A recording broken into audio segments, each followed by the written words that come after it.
எங்க பாரு தல தோனி இன்னைக்கு பாத்துட்டு இருக்கேன்.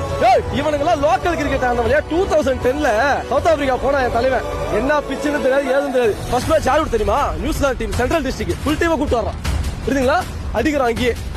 முடிச்சுட்டு அடுத்த மேட்ச் யாருக்கு தெரியுமா? வயாபா ஜெயவர்தனே ஸ்ரீலங்கா டீம் கூப்பிட்டு வர்றான். இதெல்லாம் டோர்னமெண்ட் டீம் CL T20 சில தற்கூரிக்கெல்லாம் தெரியாது. அதே அடிக்கிறான்.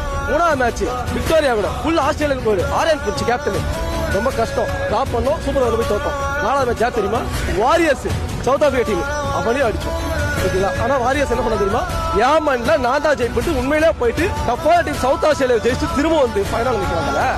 விடுவோமா? நானு ஒரே ஒரு 132 ரன் வச்சு மண்ணக்க வச்சேன். சவுத் ஆப்பிரிக்காவிலே போய் என் தலைவன் கப்ப தூக்கிட்டு வந்தான். உள்ளூர் கப்பு இல்ல வெளியூர் கப்பு பார்த்தா அன்னைக்கு எழுத ஆரம்பிச்சா சவுத் ஆப்பிரிக்காக்காரன் ஆஸ்திரேலியாக்காரன். டேய் இவன் பெரிய ஆள் போனதுடா. டேய் என்ன கப்பு பார்த்து பார்த்து பார்த்து எங்க ஃபேன்ஸுக்கு அடடே கப்பு ஈஸின்னு போல வச்சுக்கிறானுங்க. நம்ம தலைவரை ரைட் ஆஃப் பண்ணாதீங்க. கண்டிப்பா இதே டீம் வச்சு கப் அடிக்கும்.